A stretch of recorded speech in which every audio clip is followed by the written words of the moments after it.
radio, vous savez. Pas un écrivain.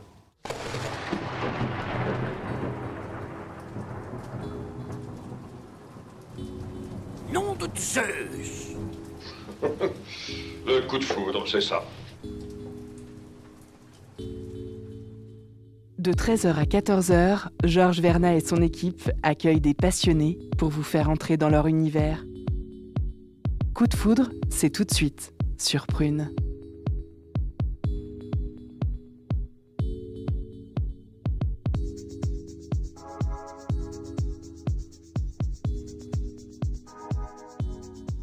À vos casques, prêts, radio. Bienvenue dans Coup de foudre, l'étincelle de votre samedi. Notre beau pays de France est réputé pour sa cuisine, pas vrai? Ça tombe bien, j'ai l'impression qu'on est en ce moment dans une marmite. Bien sûr, ces dernières années, on a quand même sorti des trucs passés. Les scandales politiques à tout va, le combat du mariage pour tous, récemment le Covid. Mais là, j'ai vraiment l'impression qu'on a le cul dans l'eau bouillante. D'un côté, la révolution féministe, comme l'indique le grand tag en rose à côté de la radio, qui se densifie chaque jour un peu plus pour le meilleur et pour le pire. On voit émerger toutes sortes de choses, des mouvements radicaux anti-féministes aux États-Unis par exemple, à des mouvements radicaux pro-femmes, tout ce qui a un pénis est une erreur, et fort heureusement au milieu, un féminisme progressiste qui veut du dialogue et de l'égalité, sans jeter tous les hommes, soit l'autre moitié de l'humanité, dans une benne à ordures. De l'autre, cette réforme des retraites qui provoque un raz-de-marée en France et sur laquelle, par manque de temps et certainement un peu par lâcheté, je ne m'étendrai pas. Violence terrible des lois imposées au peuple, violence terrible des groupuscules masqués. Qu'est-ce qu'un petit bourgeois comme moi, amoureux d'art et de dialogue, comprend à tout ça? Mais si mon intellect a du mal à l'appréhender, mon nez le peut. Car la grève des ordures ménagères qui accompagne la résistance sociale actuelle nous montre tout. Voici les montagnes de déchets que nous produisons jour après jour. Voici les centaines de daubes, d'habitude vite disparues, qui nous regardent dans les yeux. Et surtout, dans les narines. Elles disent « Il suffit qu'un métier s'arrête quelques jours, un métier souvent raillé ou méprisé, et les innombrables cadavres de la consommation nous ensevelissent déjà. » Bref, aujourd'hui il pleut, un peu moins d'ailleurs là tout de suite, et ça tombe bien, on s'appelle Coup de foudre. Pas d'inquiétude, notre foudre à nous est bienveillante et va vous réchauffer les oreilles. J'en profite pour vous présenter le reste de l'équipe. À ma gauche, Aurélie, qui nous parlera d'urbanité et de contestation, je crois. Oui, bonjour Georges. Bonjour Aurélie. Et à la réalisation, l'ami Guillaume, qui a une impressionnante collection de CD d'ailleurs, pour l'anecdote. Salut Guillaume. Salut Georges. Et exceptionnellement, Camille ne fera pas de chronique, elle rentre de Paris et c'était un peu short pour elle. Donc je vous lirai un petit texte à la place de sa chronique. Et aujourd'hui, dans Coup de foudre, nous recevons Amélie Alain, ébéniste et restauratrice de meubles. Bonjour Amélie. Bonjour. Bienvenue dans l'émission. Merci. Après avoir fait des études de droit, tu as travaillé comme juriste en droit de la santé pendant 10 ans. Plus en phase avec ce métier, tu as changé de parcours pour te diriger vers un métier de la main. Ébéniste et restauratrice de meubles, je le disais. Depuis, tu tiens la boutique Ébénisterie dans le quartier de Chantenay à Nantes. Tu valides ? C'est ça. Mais avant d'entamer les marqueteries radiophoniques, je te propose un rabotage supersonique, le quiz éclair. Les règles sont simples, je te pose 12 questions où tu dois choisir entre 2 réponses le plus vite possible. Si aucune réponse ne te plaît, tu es libre d'en choisir une autre tant que tu vas vite. Tu es prête ? Prête. Vitesse ou lenteur ? Lenteur. Sucré ou salé ? Sucré. Droit pharmaceutique ou droit des patients ? Droit des patients. Vote ou abstention ? Mon cœur balance. Ville ou campagne ? Les deux. Ok. Mèche en spirale ou mèche plate ? Spirale. Thé ou café ? Thé. Ok. Penser ou vivre ? Vivre. Chat ou chien ? Les deux. D'accord. Boulot ou ébène ? Ébène. Organisé ou bordélique ? Organisé. Ok. Passé ou futur ? Présent. Et tout de suite, c'est l'heure de l'interview qui, historiquement, n'a pas de jingle dans Coup de foudre. Et donc, c'est l'heure du jingle à la bouche. C'est tout de suite.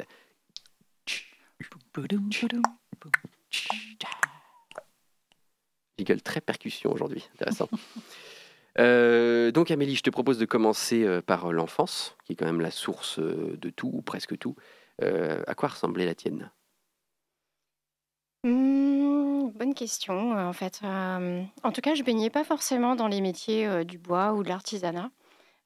J'ai pas grandi dans une famille d'artisans ou même d'indépendants. Mais voilà, en tout cas, j'étais quand même entourée déjà de meubles chinés avec l'amour des choses qui ont déjà du vécu, tout ça. Ça, je pense que je l'ai gardé quelque part. D'accord. Mais sinon, finalement, rien qui ressemblait de très près à ce que je peux voir aujourd'hui ou vivre aujourd'hui. D'accord. Il y avait quand même peut-être quelques brocantes ou des choses comme ça que tu Exactement. faisais. Exactement. D'accord. C'était finalement, oui, voilà, ça pouvait occuper un peu le temps.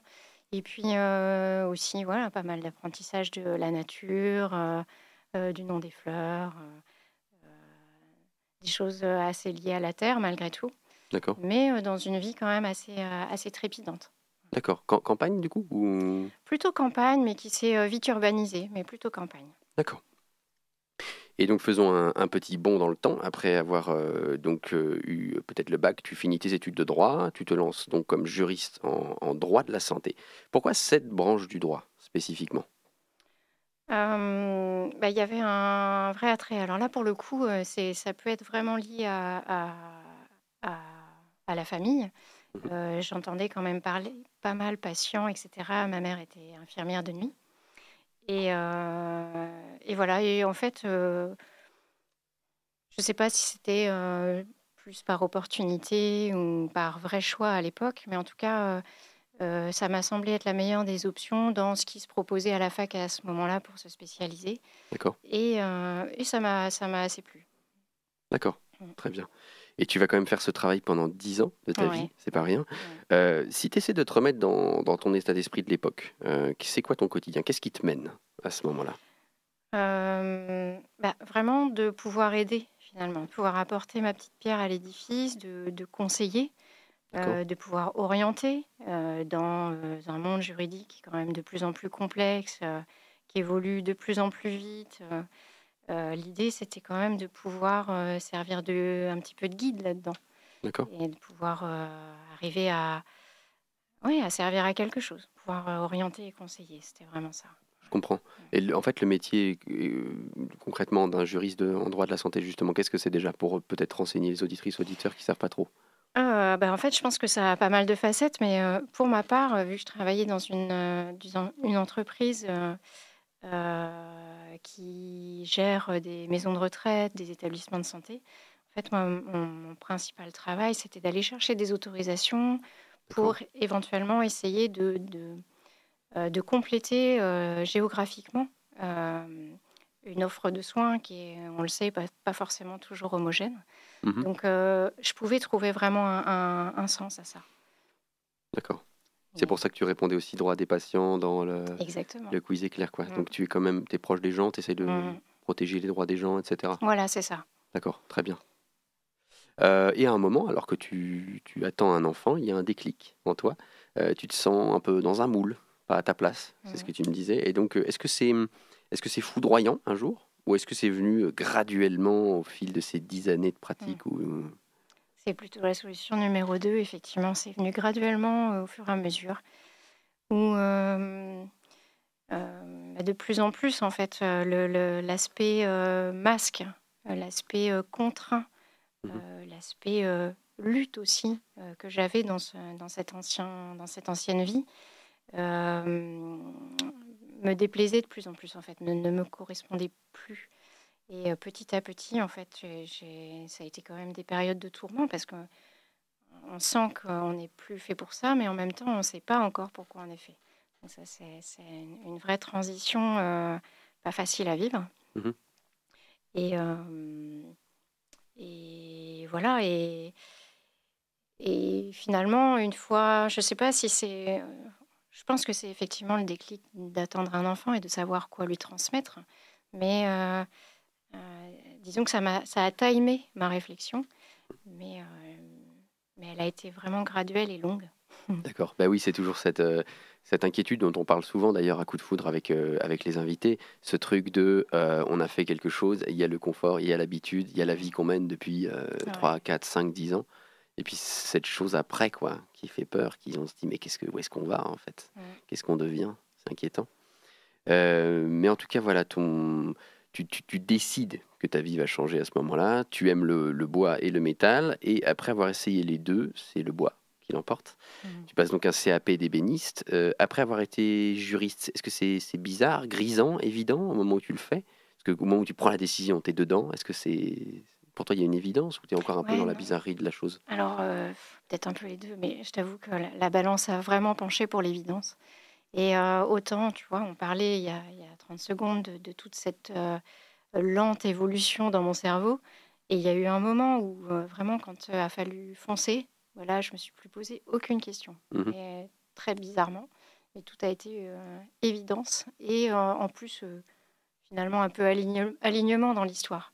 Des bons stages, des bonnes rencontres, jusqu'à arriver à ce fameux atelier magique. Et... Justement, ton second coup de foudre, tu me fais mes transitions, c'est merveilleux. Lors d'un stage chez un ébéniste spécialisé en restauration de meubles, tu te découvres un amour pour les objets en fait cassés, anciens, à qui tu as envie de redonner un second souffle, c'est ça? Ouais, c'est ça. Tu sais, cette sensation où je m'attendais pas forcément à ça ce matin-là, mais quand je suis arrivée à ce premier jour de stage, donc chez un de mes formateurs, vraiment, quand j'ai mis les pieds là-bas, je me suis dit, ah ouais, bah c'est ça, en fait.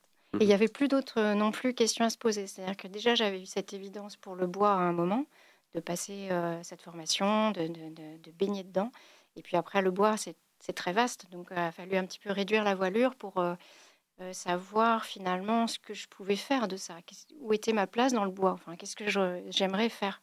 Mhm. Et voilà, c'est ça, ce déclic-là, je l'ai eu ce jour-là, de me dire, ouais, là, je pense que prendre soin des vieilles choses, Mhm. ça m'intéresserait vraiment. Je comprends. Et c'est intéressant, ça entre vraiment en résonance avec ce que nous disait Patrice Blanc, un luthier nantais qui était venu. Et ben, il a eu un peu le même coup de foudre que toi, mais lui, c'était vraiment je vais faire des guitares avec le bois. Tu vois, c'était Mhm. une autre facette Ouais. du coup de foudre, quoi. C'est intéressant. Et ben, je vous propose qu'on se fasse une petite pause dans l'interview.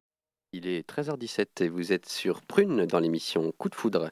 Aujourd'hui, on reçoit Amélie Alain, qui a un parcours singulier, qui est passé donc d'une carrière de juriste dans le droit de la santé à ébéniste et restauratrice de meubles. Alors Amélie, pour cette seconde partie de l'interview, on va parler justement du moment où tu reprends ton atelier de restauration, donc en 2020, dans le quartier de Chantenay, à Nantes, et que tu nommes Ébénistory. C'était comment d'ouvrir une boutique en pleine pandémie de Covid? Bizarre. Oui, je me doute. J'étais un peu tremblante en fait. À la fois, je savais que c'était l'endroit rêvé, le job rêvé, mais le moment, c'est comme s'il était imparfait. Et il a fallu que je me détache en fait de cette idée de se dire que c'était pas le moment, quoi, faudrait que j'attende une autre occasion. Bah non, en fait, voilà. J'ai foncé, j'ai signé et c'est très bien comme ça. D'accord. Parlons un peu donc justement de ton quotidien. Quels outils sont les meilleurs amis déjà de l'ébéniste pour nous parler un peu concrètement Ouais, ton quotidien? concrètement, après, peut-être que tous les ébénistes ne seront pas d'accord. Je vais juste donner, moi, finalement, comment j'aime travailler. Mais j'allume assez peu les machines, donc je ne sais pas si tout le monde se retrouverait là-dedans, hein. Mais je travaille assez facilement avec le rabot, le ciseau, le guillaume et la râpe. Et voilà, en tout Qu'est-ce que cas, c'est le Guillaume par exemple? Parce que je suis le sûr que guillaume, c'est Guillaume est curieux de savoir ça aussi, je suis sûr. c'est vrai. En fait, c'est une sorte de rabot, mais qui va être plus fin, en fait, qui va permettre de creuser le bois à certains endroits. D'accord. Voilà, et, Sans te creuser trop profond du coup. Creuser non, en non, tu surface. vas pouvoir, pareil, faire des tout petits copeaux à certains endroits pour recréer une rainure, une feuillure, mais voilà, c'est plus fin. Donc le Guillaume est un outil délicat. Le guillaume est un outil délicat. Très bien. Et quelles sortes de travaux reviennent chaque jour en fait, constituent en quelque sorte la colonne vertébrale de ce métier? J'ai pas mal de petites réparations pour des objets du quotidien, ce qui me tient à cœur en fait, hein. On n'est pas obligé de toujours que mettre de la valeur dans la restauration d'un objet d'art. Et donc, ces petits objets du quotidien, il y a pas mal de collages, où j'utilise la plupart du temps des cols à l'ancienne. D'accord. Des cols de poisson, des cols chaudes avec des cols composés de nerfs et d'os, D'accord. comme les ébénistes il y a 80 ans. Hein. Et voilà, en fait, assez souvent, le matin, quand j'arrive, finalement, il y a à défaire tous ces collages, donc à enlever tous les serre-joints. Et c'est une opération que j'aime bien parce que finalement, on voit si tout a bien fonctionné, si le bois s'est bien consolidé, si on peut passer à l'étape suivante. D'accord. Oui, ça c'est quelque chose auquel quelqu'un qui ne connaît pas grand-chose à ton métier comme moi ne pense pas, mais c'est qu'il y a, il y a des moments de travail, donc les moments de travail actifs, et il y a des moments aussi d'attente, faut pas être patient en fait, parce qu'il y a des choses qui prennent du temps. Je me rappelle quand je suis rentré dans ton atelier, justement, j'ai vu, je sais plus si c'était une chaise ou quoi, mais qui était bardée justement de c'est ce que tu dis, Serre-joint. serre-joint, voilà, et qui donc elle attendait patiemment pendant plusieurs heures que ça tienne, quoi, en fait. Oui, c'est ça. En D'accord. plus, selon l'école, tu vas avoir des temps de séchage plus ou moins longs, donc c'est obligatoire de les respecter, sinon le travail ne peut pas se faire. Et puis pour les autres phases, c'est pareil, des phases de vernis au tampon ou autre, tu vas avoir pareil des phases un peu à respecter. Donc il y a toute cette lenteur qui m'intéresse en fait, et qui met vraiment un flow intéressant dans le travail, et puis qui te permet de faire des petits sauts de puce entre un objet et un autre en fait. Tu t'occupes d'un, tu t'occupes de l'autre. C'est ça, Intéressant. jongler entre tout ça. Très bien. Et je suppose que dans ton métier, il y a un aspect, entre guillemets, artiste pour peut-être créer tes propres pièces, et un autre aspect qui est l'aspect artisan pour réparer plutôt les pièces des autres. Est-ce que c'est un équilibre à trouver? Oui, complètement. Jusque-là, en fait, ça fait encore assez peu de temps que je suis installée rue Gutenberg. Jusque-là, je prends plus soin des objets que l'on m'apporte D'accord. plutôt que de la création. Mais j'arrive quand même en recréant pour l'instant l'objet qui arrive parfois quand même dans un état bien délabré, je trouve une certaine création à mettre aussi là-dedans. Mais ça m'appelle quand même assez fort dernièrement de créer des choses et d'arriver à monter des petits projets, des petits objets à moi. Parce que je suppose que, par exemple, au même titre qu'un restaurateur ou une restauratrice de tableau, tu as peut-être une latitude qui n'est pas non plus gigantesque. Quand tu répares l'objet de quelqu'un, la personne va récupérer son objet à peu près pareil. Donc tu peux pas vraiment complètement exprimer ta main pour la restauration, quoi. C'est ça, il y a une vraie contrainte, mais qui est intéressante en fait, qui appelle finalement de la technique et du respect aussi de la vie d'avant. La créativité, il y a une marge de manœuvre dans laisser la part d'histoire à l'objet et en même temps quand même lui donner un coup de neuf et un coup de propre. Un second souffle. Voilà. D'accord, très bien. Est-ce que tu as quelques anecdotes sur ces 3 années à Ébénisterie, peut-être à propos d'objets étranges, curieux, je sais pas, très surprenants, exotiques peut-être, que tu aurais reçu? Sachant que la question est un peu biaisée parce que peut-être que pour toi, finalement, une chaise, c'est déjà quelque chose d'exotique en soi. Donc, Ça peut être très exotique et très difficile à coller, donc effectivement. Mais peut-être que du coup, je les range pas tout à fait dans les objets coup de cœur. D'accord. Mais ça dépend. Après, c'est plus mon affection, c'est quand même portée beaucoup plus sur des petits objets, des boîtes de peintre, des choses qui avaient vraiment une histoire de famille. Où, tu sais, on ouvre la boîte et là, on ne sait pas ce qu'on va trouver à l'intérieur, mais en fait, il y a toutes les taches de peinture. On imagine tous les tableaux qui ont été faits avec. Et puis, voilà, des choses qui se transmettent, en fait. C'est plus ça, sans avoir de réelle anecdote, si ce n'est voilà, des messages que l'on trouve dans les meubles. Quand tu déconstruis le meuble pour ensuite le restaurer et le reconstruire, tu trouves souvent derrière les tiroirs ou dans le bâti du meuble des secrets, des lettres d'amour, les vieilles photos d'identité de l'arrière-grand-mère, voilà, ou des traces dans le bois qui sont voilà, des messages aussi pour aujourd'hui, des petits cœurs dans le bois que je prends à leur juste valeur. Des messages intemporels qui se transmettent comme ça, comme le petit cœur dans les arbres, dans les parcs, Voilà. tu vois, en grave, quoi. Il faut savoir voir pour pouvoir le transmettre aussi et le raconter Mhm. par la suite. Bien sûr. Et est-ce qu'au fond, prendre soin des meubles ou des chaises cabossées, après avoir été juriste en droit de la santé, c'est quand même pas deux faces d'une même pièce? C'est sûr, peut-être. Mhm. Euh, Avec le recul, je veux dire, que tu as maintenant, sur ces 10 années, et puis maintenant, ça fait quelques années que tu es ébéniste, et que, je sais pas, il y a une trame comme ça qui... Alors je pense qu'effectivement, parce que en plus je l'ai senti tout à l'heure en reparlant de mon ancienne vie qui me semble tellement lointaine aujourd'hui, mais voilà, il y a comme un fil conducteur dans tout ça. Donc effectivement, il y a une sorte de complétude aujourd'hui à prendre soin. Et on retrouve la notion de santé que je peux apporter aujourd'hui dans des objets et que je transmets dans l'univers matériel des gens. Mais oui, effectivement, je te rejoins. Il y a une sorte de complétude, même si j'ai le sentiment que ça peut ouvrir encore à d'autres choses et on peut créer d'autres faces à la pièce. Bien sûr, non, on est une pièce avec beaucoup de faces. Non, mais ça me frappait parce que justement, tu parlais de l'empreinte aussi humaine, de l'empreinte du souvenir, de l'empreinte de tout ce qui reste dans ces objets, en fait, où tu sens les vies qu'il y a eu derrière.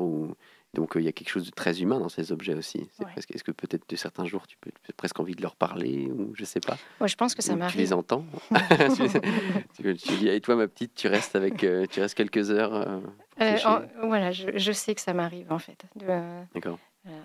Je demandais encore hier pour un collage difficile.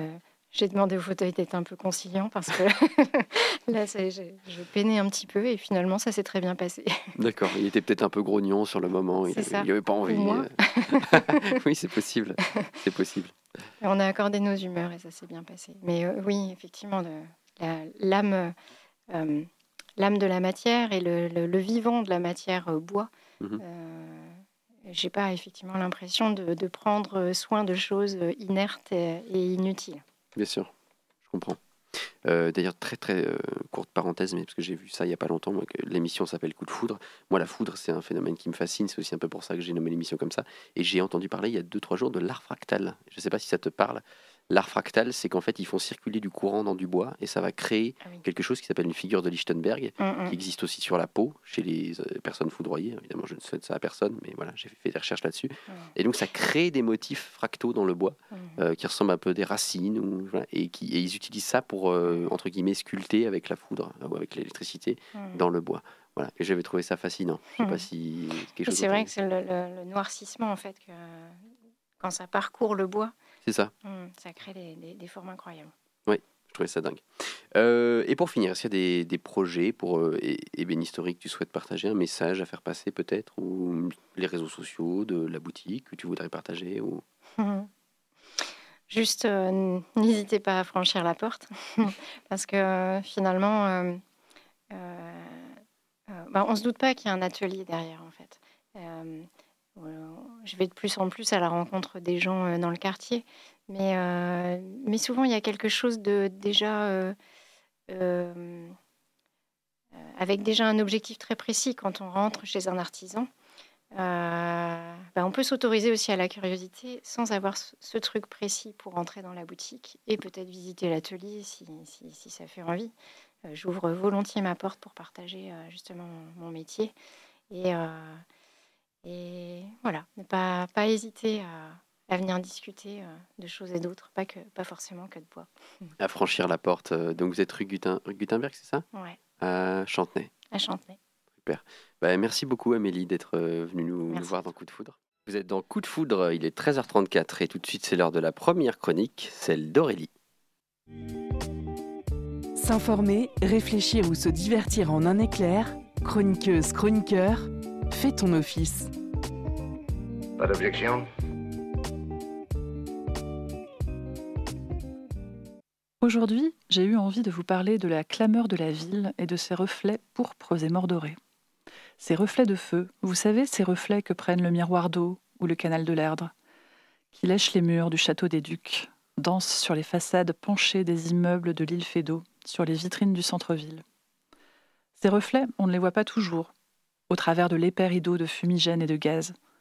On y aperçoit les petits points lumineux et colorés des flambeaux, les étincelles qui transpercent ce nuage. La clameur, c'est celle des chants qui montent, des sonos qui crachent, des mains qui claquent et des tambours qui rythment le pas de la foule. Ça y est, vous y êtes ? Ami, entends-tu ? Je voudrais parler de la façon dont les corps vibrent à l'unisson. N'avez-vous jamais tremblé d'émotion au milieu d'une foule qui fait front ensemble, de cette camaraderie qui n'appartient qu'à cette circonstance, cette solidarité où c'est tout le groupe qui vous porte, où les poings se lèvent dans une chorégraphie spontanée. Et puis les rencontres. On se raconte des récits héroïques, on se met en garde, on se soutient, on rit aussi, on crée de nouvelles danses, de nouveaux slogans, de nouvelles images. C'est la tranche de vie d'un collectif en fête et en lutte. Comment ne pas se sentir vivante, puissante, humaine, tout en priant pour ne pas finir blessée ou pire encore ? Acclamer les pyramides humaines qui se forment sur les statues, les fontaines royales. Passer par toutes les émotions, rire aux slogans créatifs des pancartes accrocheuses, être bouleversé par des actes tendres et généreux d'illustres inconnus, crier sa colère, traverser sa peur, porté par une adrénaline galvanisante, sentir ce qui nous relie au-delà des mots et des corps. Et puis, être grisé par sa propre audace de dire non, de ne pas se soumettre, de se mettre, hélas, en danger. Se réapproprier la cité, marcher au milieu de la route, grimper sur les bancs et brandir un drapeau. Toute la ville doit faire place à l'expression du cri du peuple. Avez-vous déjà eu la sensation d'être au premier plan d'un tableau de Gustave Courbet, La liberté guidant le peuple ? Est-ce un rêve, un fantasme, une utopie ? Pas seulement. Quand le groupe se distend, quand les chars se retirent, quand les chants s'arrêtent, ou quand par surprise ce sont les détonations, fuir les charges, courir, s'abriter, avoir peur. Ce sont les yeux qui picotent, l'odeur de la poudre, le repli, battre en retraite. Les blessures de l'âme, le corps meurtri, l'injustice et l'arbitraire. Mais même quand l'espoir nous quitte, même quand la situation semble immuable, le sentiment d'être un tout, de ne faire qu'un, est si réconfortant et rassérénant. Ne plus être seul, crier sa colère, protester, dire non. Sortir de la docilité, relever la tête, s'extraire de la torpeur, métro, boulot, dodo, s'engager, résister. La manifestation, c'est la dignité d'un peuple qui ne veut pas mourir. Il est 13h40 et vous êtes toujours dans l'émission Coup de foudre. Et tout de suite, c'est l'heure de la rubrique Truc de fou. Vous ne vous reposez jamais, vous. Faits divers de printemps ou d'été, en toute saison, l'actualité regorge de pépites. C'est parti pour la rubrique Truc de fou.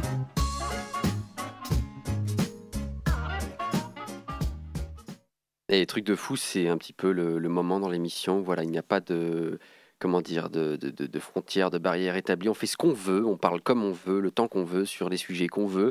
On échange tous ensemble sur des moments de nos vies récemment qui nous ont plu, qui nous ont enthousiasmés. Alors ça peut être des rencontres, quoi que ce soit. Est-ce que l'une ou l'un d'entre vous a envie de lancer le bal avec une anecdote ou quelque chose ? Quelqu'un ? Allez, je peux me lancer. Je peux me lancer. En fait, je pensais à jeudi soir, c'est tout récent. J'étais à un événement pro et je dînais avec une collègue et en fait, elle s'est approchée de moi et elle m'a avoué que si elle était là, si elle était à son poste et parmi nous, c'est parce que j'avais fait une toute petite réflexion qu'il avait décidé à accepter une promotion. Et en fait, cette petite réflexion insignifiante que je lui ai faite, c'est qu'à l'époque, elle se posait 10 000 questions. Est-ce que c'était sa place ? Est-ce que c'était pour elle ? Est-ce qu'elle le méritait ? Et je lui ai tout simplement dit qu'elle avait toutes les qualités. Et puis, je lui ai dit aussi que tous les hommes à qui on l'avait proposé avaient accepté sans se poser de questions. Alors, tous les hommes qui ne sont pas à mettre à la benne à ordures, je fais le lien avec l'intro de Georges tout à l'heure, mais en tout cas, cette autocensure et ce sentiment d'imposture, c'est quelque chose qu'elle ressentait très fort, et quand je lui ai fait remarquer que c'était assez féminin, ça l'a piqué au vif. Ça l'a piqué au vif, elle a eu une réaction d'orgueil, elle a accepté sa promotion, et le truc de fou, c'est parfois l'impact d'une toute petite réflexion, d'un petit moment de sororité, de soutien, qu'on peut penser insignifiant. Et voilà, je trouve ça super chouette et enthousiasmant. Et je vous invite à encourager les personnes autour de vous qui s'autocensurent à tort. Donne-moi un levier et je déplacerai le monde. Tu lui as donné ce petit levier et son monde s'est déplacé. Enfin, c'est beau. Oui, une jolie anecdote. Amélie, Guillaume, est-ce que vous avez envie de nous donner quelque chose? Moi, j'avais pensé à parler de quelque chose dont tu as longuement parlé dans ta chronique. C'était vraiment très proche parce que, évidemment, j'ai été marqué par les grèves du mois dernier. Et il y a vraiment ce côté de faire corps avec les autres qui, évidemment, nous a manqué pendant le Covid et ce genre de choses, que je retrouve souvent dans les concerts. Et c'est pour ça que j'adore aller aux concerts aussi, parce qu'il y a ce côté, à un moment, il y a un truc qui se passe et on se retrouve tous ensemble devant un spectacle, devant un concert, et on oublie ce qui se passe autour et on fait corps. Et dans les manifestations, là, j'ai trouvé qu'il y avait vraiment ça. Et je trouve ça assez rigolo parce que souvent, le sentiment de faire corps est très lié au ressenti qu'il y a dans les médias le lendemain en disant la mobilisation était en hausse, en baisse. Et je trouve que ce sentiment suit vachement ça. Il y a eu beaucoup de différences dans les manifestations qu'il y a eu. Et les dernières, il y avait un sentiment de corps encore plus fort. Et je trouve ça assez important. Voilà. Le truc de fou, c'est de voir que ce truc existe encore, qu'il est même renforcé, alors qu'en face, il n'y a pas du tout de discussion, de négociation. On a l'impression d'être des enfants avec des parents qui leur tapent sur le dos sans chercher à comprendre ce qui se passe. Et du coup, voilà, je trouve que ce sentiment de faire corps est hyper chouette. C'est ça mon truc de fou de ces temps-ci. Oui, et je suis complètement d'accord avec toi sur le côté condescendant, comme si c'était un groupe d'enfants débiles qui dit gni, gni, gni, tu sais, et puis qu'il faut les mater, alors que, bah non, enfin, le peuple. Mais tu vois, c'est intéressant parce que d'une certaine façon, ça fait un petit peu écho avec ce que moi j'avais envie de vous partager, sauf que moi j'ai vu ce sentiment-là souvent dans la danse, mais dans la danse aussi soliste, c'est-à-dire que c'est comme s'il y avait une espèce de vibration dans un seul corps et que ce corps trouvait son unité et sa vraie liberté en dansant, alors qu'on est tellement comprimé au quotidien dans tout un tas de trucs qui nous empêchent d'être des fois vraiment nous-mêmes ou de nous libérer. Et j'ai vu ça dans le film Ouria, qui est sorti il n'y a pas très longtemps, qui est peut-être encore visible au 14A, si je ne dis pas de bêtises, à Nantes. C'est donc l'histoire d'une jeune femme qui s'appelle Ouria, qui vit en Algérie, et le soir, elle participe à des paris illégaux, donc sur des combats de béliers qui se font là-bas. Et en gros, ils parient sur tel ou tel bélier qui va gagner, et comme tout pari, il y a un gain si vous avez bien parié. Et un soir où elle a gagné un peu gros, elle se fait agresser, elle tombe d'un escalier et elle se brise la cheville à trois endroits, et du coup on va lui poser une plaque métallique, elle pourra plus jamais danser comme avant, évidemment. Et donc c'est un film qui parle de ça, qui parle de la reconstruction, qui parle de comment on fait après. Et d'ailleurs j'ai pensé au film Encore aussi, qui est sorti il n'y a pas longtemps, de Clapiche, je crois, qui parle un petit peu de ce genre de drame-là, quoi. C'est un film qui est très très généreux, donc il y a beaucoup de couleurs, beaucoup de musique, ça vous donne beaucoup, et en même temps qui est aussi très dur. C'est-à-dire que le personnage n'est pas épargné.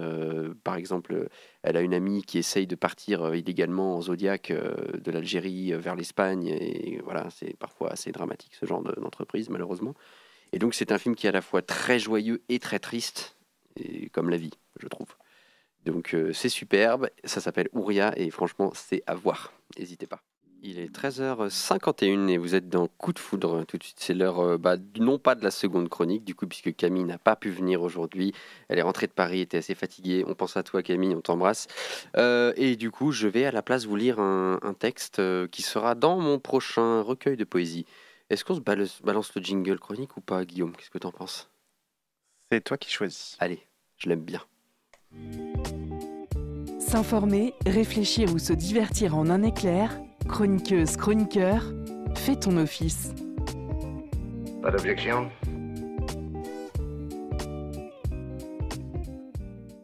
Tous veilleurs dans nos petites cages, craintifs de l'immensité ancienne, rôdant autour du grillage comme un loup. Le chemin est ainsi fait qu'on nous harnache, ficelé, sanglé, cintré jusqu'à être pièce de gibier en chambre froide. Il est terrible, quand tout en soi danse, de sentir cette gangue des choses. C'est la stupeur du vent et de la lave, soudain prisonnier d'un tunnel sans fenêtre. ou de milliers de tonnes d'eau froide. C'est le mouvement en camisole. Certains jours, tandis que monte la lumière, une colère monte avec elle. Incandescente sur l'horizon, elle hurle, appelle le vent à plein poumon, troue les murs, troue l'armure, vif, glisse-toi entre les briques. Zéphyr. Voici le nom que m'a donné l'immensité. Quand à travers le grillage, j'ai passé en papillon la trompe de mon espoir. Ah, le nectar d'un souffle sans barrière, le frisson de ces colonnes d'air où s'élever pour dévorer l'azur. Zéphyr, mon frère, comme toi, j'ai remonté la rivière de pourriture et de mélasse, cherché de la main gauche l'étoile du matin et de la droite celle du soir. Tout est là, dans l'or et le bleu qui frissonnent, où tout exulte et passe. Salut pour moi la déesse des fleurs et le vent du nord plein d'aiguilles. Emmène-moi près d'eux, je suis prêt à dissoudre mes lourdeurs de gibier dans ta danse. Chaque minute, en songe, je vois, mieux qu'hier, le pilier nimbé de la tour des vents. Il est 13h57 et vous êtes toujours dans l'émission Coup de foudre et je me disais que suite à cette petite douceur que nous a envoyée Camille, décidément j'ai eu à nouveau ce sentiment que j'avais éprouvé à la dernière émission de me sentir bien à ma place, apaisé dans ce studio. Voilà, ça m'a fait très plaisir encore une fois d'être là. Et puis merci à tous et toutes et tous d'avoir suivi cette émission aujourd'hui. Merci Amélie Alain d'être venue nous rendre visite. Merci beaucoup à vous. Et moi je vous donne rendez-vous le 6 mai pour la 6e édition de Coup de foudre. Vous pourrez retrouver le podcast de l'émission sur le site de Prune, www.prune.net, ainsi que Spotify, Apple Podcast, Google Podcast et sur ma chaîne YouTube, Georges en Poésie. Et je précise aussi, pour celles et ceux d'entre vous qui apprécient Deezer, je vais essayer de faire en sorte qu'on soit aussi sur Deezer dans les prochaines semaines ou les prochains mois. Comme ça, vous pourrez aussi nous suivre sur cette plateforme. Sur ce, portez-vous bien, attrapez la foudre et à dans un mois.